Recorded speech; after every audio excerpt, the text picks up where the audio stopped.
नमन शारदे जयति पांचजन्य काव्य प्रसून। प्रिय साहित्य साधकों, मेरे प्रिय साथियों, बहुत सारे हमारे जो साथी हैं उनकी ये बात मुझ तक पहुंची है कि जो पटल से जुड़े हुए हैं लेकिन उनको मात्रा गणना के मूल नियम के बारे में जानकारी नहीं है। इसलिए ये वीडियो लेकर आपके समक्ष उपस्थित हुआ हूँ। मैं आचार्य नित्यानंद वाजपेयी उपमन्यु आपको सादर करता हूँ ये जो ज्ञान है, जो कि कई जगहों से संग्रहित है, और इस ज्ञान को एकत्र करके संग्रह करके मैं एक वीडियो के माध्यम से आप तक पहुँचा रहा हूँ। माँ शारदे आप सभी पर कृपा करें और आप सभी का आशीष मुझ तक पहुँचता रहे, आपकी दुआएं मुझ तक पहुँचती रहें। बहुत बहुत शुभकामनाएं। इसको सीख करके और सुंदर तरीके से सृजन करेंगे आप, और माँ हिंदी का गौरव समग्र विश्व पटल पर इसी प्रकार से और उन्नत और सुंदर तरीके से उभार कर लाएंगे। माँ हिंदी के गौरव के रूप में आप लोग उभर कर आएंगे और साथ ही माँ हिंदी का भी विकास करेंगे। लेते हैं इस आज की पाठशाला के कार्य पर नज़र डालते हैं। मात्रा गणना के प्रारंभिक नियम। अब इस पर मैं बोलकर पढ़ कर के आपको बताऊंगा और साथ में विश्लेषण भी करने की कोशिश करूंगा। फिर भी अगर आप लोगों को समझ में नहीं आता है तो आप YouTube पर अपनी कमेंट के ज़रिए से पूछ सकते हैं और उस प्रकार का वीडियो भी बना करके आपको अगली बार मैं प्रेषित करूंगा, और हो सकता है कमेंट के माध्यम से भी आपकी समस्या का समाधान हो जाए। तो मात्रा गणना के प्रारंभिक नियम है। मात्रा दो प्रकार की होती है, लघु और गुरु। ठीक है, लघु और गुरु। लघु का मतलब होता है छोटा यानी ह्रस्व, उसको ह्रस्व भी बोलते हैं, और गुरु का मतलब यानी बड़ा या गुरु। अब चूँकि मात्राएं हम लोगों ने पढ़ रखा है हिंदी में, अ आ इ ई वो जितने भी स्वर हैं उन सभी की मात्राएं होती हैं, है ना। तो वो मात्राएं अलग चीज़ है वो, और कविता में मात्राओं का अर्थ अलग है। मात्रा का मतलब होता है जिस वर्ण को उच्चारण करने में जितना समय लगता है उस वर्ण को लघु या गुरु में विभाजित किया गया है। अब आपको समय, जैसे लघु का मतलब एक मात्रा होता है और गुरु का मतलब दो मात्रा होता है। ठीक है, दो ही होती, एक मात्रा और दो मात्राएं, दो ही मात्राएं होती हैं, लघु और गुरु। लघु का मतलब एक और गुरु का मतलब दो। ठीक है, अब देखते हैं वे सभी अक्षर लघु माने जाते हैं जिन पर आ ई उ की मात्रा लगी होती है। आ ई उ मतलब छोटे स्वर की, छोटे स्वर की मात्रा अगर जिन पर लगी हुई होती है वो सारे व्यंजन, सारे वर्ण जो हैं वो लघु मात्रा में गिने जाते हैं। जैसे का है, का में अ लगा हुआ है, क के साथ में अ लगा हुआ है, छोटा है ना, तो उसको लघु माना जाएगा। और की, जैसे का में ई की मात्रा लगी हुई तो उसको भी एक मात्रा माना जाएगा, है ना। कु, का में ऊ की मात्रा लगी हुई है लेकिन उसको भी एक मात्रा माना जाएगा। अब जिन अक्षरों के में आ ई उ ए ऐ ओ औ की मात्राएं लगी हो उन्हें गुरु माना जाएगा। जैसे का में आ का, बड़े आ का डंडा लगा हुआ है इसमें, तो इसको का पढ़ा जाए। इसको पढ़ने में मतलब मूल नियम यह है कि जिसको उच्चारण करने में ज़्यादा समय लगता है और ज़्यादा जोर देना पड़ता है वो गुरु होता है, और जिसको उच्चारण करने में कम समय और कम ताकत और कम जोर देना पड़ता है वो लघु है। ये आम देसी भाषा में आपको बताया है। अब इसमें चूंकि विश्लेषण है, ये क्लास है बनी हुई, तो इसमें पूरा विश्लेषण है। तो अभी हम चल रहे थे जिन अक्षरों में बड़े स्वरों की, जैसे आ ई उ ए ऐ ओ औ अंग, इनकी मात्राएं लगी हुई होती हैं तो उनको गुरु माना जाता है। जैसे का पे बड़े आ का डंडा है तो इसको का पढ़ा जाएगा, ज़्यादा समय लग रहा है। क और का में फर्क है, क लघु है और का गुरु है, दीर्घ है। ठीक है। अब जैसे का में बड़ी ई की मात्रा इसमें लगी हुई है, पाई लगी हुई है, तो इसको की पढ़ा जाएगा, की, और तो इसको गुरु गिना जाएगा। इसकी दो मात्राएं होती, गुरु की दो मात्राएं होती, के, कै, को, कौ, इस प्रकार से विभिन्न उदाहरण दिए गए हैं। ठीक है। अब आधे अक्षर पर आते हैं जो कि भ्रांति पैदा करता है। इस आधे अक्षर के बारे में आपको डिटेल में बताऊंगा। आधे अक्षर से पहले वाला अक्षर गुरु माना जाता है, ये नियम है, मूल नियम है। आधा अक्षर शुरू होता उससे पहले, यानी उससे बाईं तरफ लिखा हुआ जो अक्षर है उसको गुरु मान लिया जाएगा।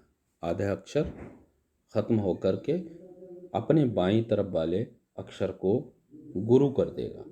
अगर लघु है तो गुरु कर देगा, अगर वो पहले से ही गुरु है तो आधा अक्षर स्वयं में ऐसे ही समाप्त हो जाएगा। बात समझ गए? कहने का मतलब, अगर लघु के बाईं तरफ वाला अक्षर मतलब अर्धाक्षर के बाईं तरफ, लघु बोल गया मैं, सॉरी, क्षमा चाहूँगा। अर्धाक्षर यानी आधे अक्षर के बाईं तरफ वाला अक्षर जो है वो लघु है, तो वो अर्धाक्षर के कारण से गुरु मान लिया जाएगा। अगर वो पहले से ही गुरु है तो अर्धाक्षर स्वयं में ऐसे ही बलिदान हो जाएगा, ऐसे ही खत्म हो जाएगा। बात आपकी समझ में आ गई होगी। आगे बढ़ते हैं। जैसे एक शब्द दिया गया है इसमें, संतान।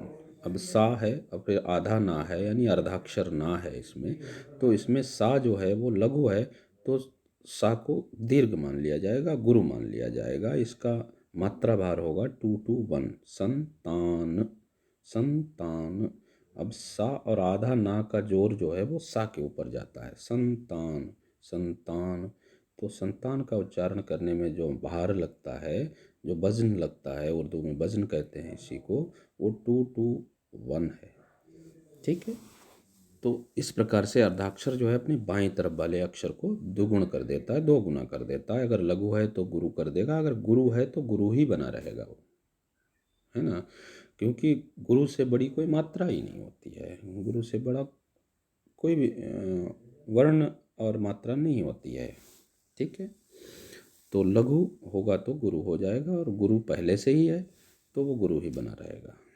अब देखते हैं आगे। सा के साथ आधा ना है तो सा गुरु हो गया है, और ता में आ लगा है तो वो गुरु है पहले से ही, है ना। और छोटा अक्षर है, न जो है छोटा अक्षर है इस शब्द में, संतान में, तो छोटा अक्षर है इसलिए वो लघु माना जाएगा, लघु हो गया।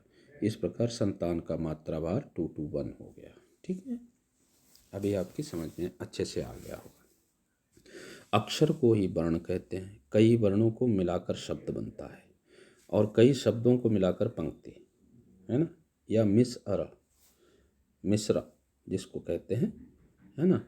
उर्दू में हम हिंदी छंद विधान वाले छंद शास्त्री उसको पद, चरण, पंक्ति कहते हैं, लेकिन उर्दू विधान में उसको मिसरा कहा जाता है। ठीक है। या लाइन, मिसरा यानी एक पंक्ति बनता है। वर्ण की मात्रा, आगे चलते हैं। वर्ण की मात्रा को मात्रा कहते हैं। वर्ण की जो भी मात्रा हो, जैसे ऊपर आपको समझाया जा चुका है, का वर्ण है उसके ऊपर अगर आ का डंडा लगा हुआ है तो वो गुरु वर्ण हो गया। गुरु मात्रा, दो मात्राएं हो गई उसकी, है ना। तो वर्ण की मात्रा को मात्रा कहते हैं। लघु या गुरु दो ही होते हैं। शब्द की सभी मात्राओं के क्रम को मात्रा भार कहते हैं। उस शब्द में सभी मात्राओं के क्रम को मात्रा भार कहते हैं। जैसे संतान में बताया 2 to 1, तो वो संतान शब्द का मात्रा भार है। ठीक है, मात्रा भार है 2 to 1। इस प्रकार से आपकी समझ तक ये मैं पहुंचा पा रहा हूँगा, ऐसी उम्मीद रखता हूँ। अच्छा, अब आगे चलते हैं। पंक्ति की सभी मात्राओं के क्रम को बहर, मापनी या मीटर कहते हैं। पूरी पंक्ति में जो मात्राओं का क्रम है उसको बहर, मापनी या मीटर कहा जाता है।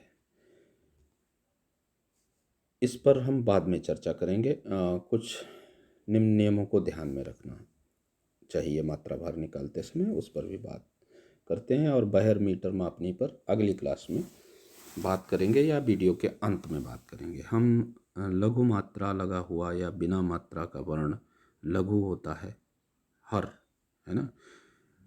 हर लघु मात्रा लगा हुआ या बिना मात्रा का वर्ण। लघु मात्रा लगी हो तो उसको बिना मात्रा का ही माना जाता है, तो वो लघु होता है। जैसे क, की, कु, ए, ओ, व।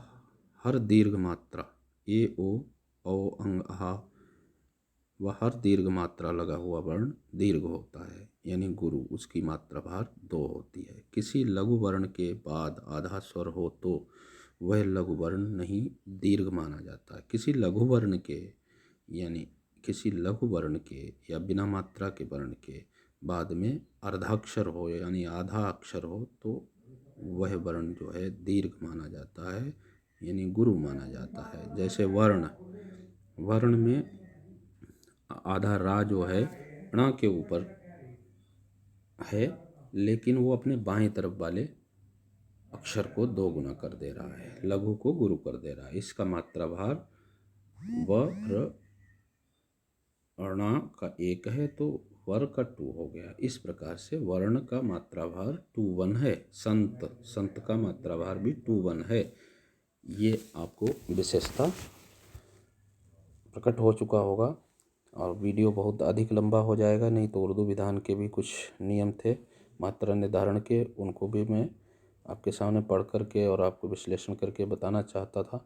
अगर आप चाहें तो डिमांड कर दें। अब इस वीडियो को यहीं तक बना करके मैं प्रेषित करता हूँ। मात्रा गणना के मूल नियम थे वो आप तक पहुँच जाएंगे और आप समझ सकेंगे। जो ना समझ में आए वो आप कमेंट के ज़रिए से भी पूछ सकते हैं। बहुत बहुत आभार, सादर नमन। छोटे छोटे वीडियो के माध्यम से हम सीखते रहेंगे।